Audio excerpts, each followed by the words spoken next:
Okay. Good evening, everybody. It's a bit later in the afternoon. Alright. I cheated. I didn't bring a prepared presentation because those who know me knows that I spend about most of my day just preparing presentations. Alright. And for this session, I decided I want to speak from the heart. Okay. So we were given a brief of how we should structure and think of how do we want to do a presentation and think of the I and think of a we and think of a future. So I'll try to stick to that as much as possible, but I'll also veer off some of it. The I part, to think of it that way, I was born in Boland. Now, for a lot of people in this region, I come from die Kaap af. Right? That's wrong. I'm not from the Cape. I am from the Boland. Small town called Paul, 50 km outside of Cape Town. Saam met my 'n Bolander. Alright? Sarasa. Thank you. Alright. I'm a numbers person more than what I am a people's person. Alright? I see numbers. And when I grew up, alright, out of 10 of my friends I grew up with, alright, probably about 6 of us would go through high school. We would lose about 4. Not to death necessarily, but, we wouldn't get into the high school system. Out of the 4, 3 of us would really get into a tertiary education, and out of that, probably 1 or 2 of us would actually get a tertiary qualification. That was the ratios. Now, compare that with the amount of people, that went through the schooling system. Started and I got a degree, started working, first tried a refinery, didn't like the dirty processes, and then started up in a mine. And then I started realizing that there's more than just, mining. And I ended up in a place called Aggeneys, about 5 years into my career. And I also ended up becoming a training manager for some other reason, worked in HR for a while.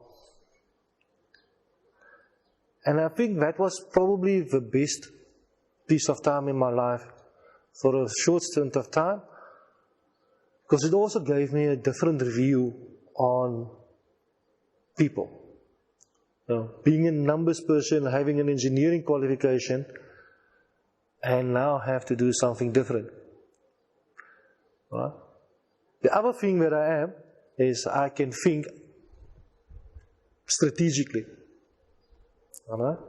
But my biggest drawback probably is, the nuts and bolts on the floor. It's getting, the things done.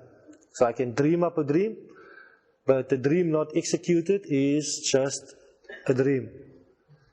Alright? And that's where my involvement with the principles of Kaima started. Listen, how do we get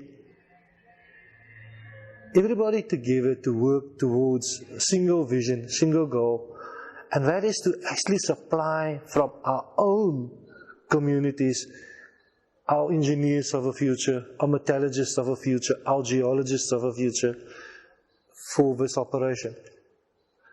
And not just do the traditional, put a guy, look at the bursary schemes and go to universities, but make it homegrown from the start.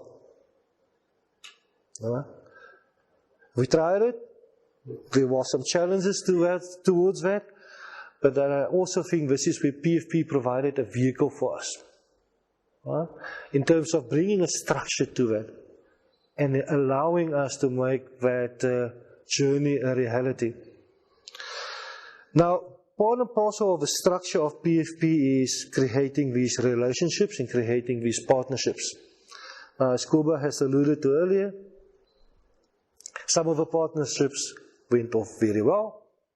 Some of the partnerships may not have gone off so well. Some of the people has left the program. We had new people coming into the program, both as a leader or as a principal. All right? But beyond that is, and Karina, I think you mentioned it earlier, is a continued engagement as a collective that we had.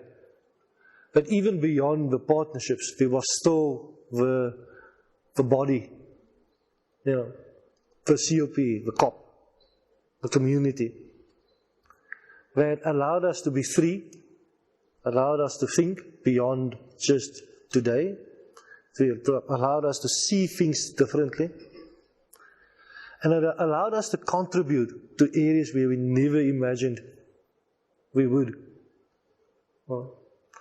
So, from the I and the we to the future, and it's one of those things that I still strongly believe that PFP, the process, has given us the foundation. We were speaking about that earlier. But it's about us holding on to it, and it's about us taking it forward.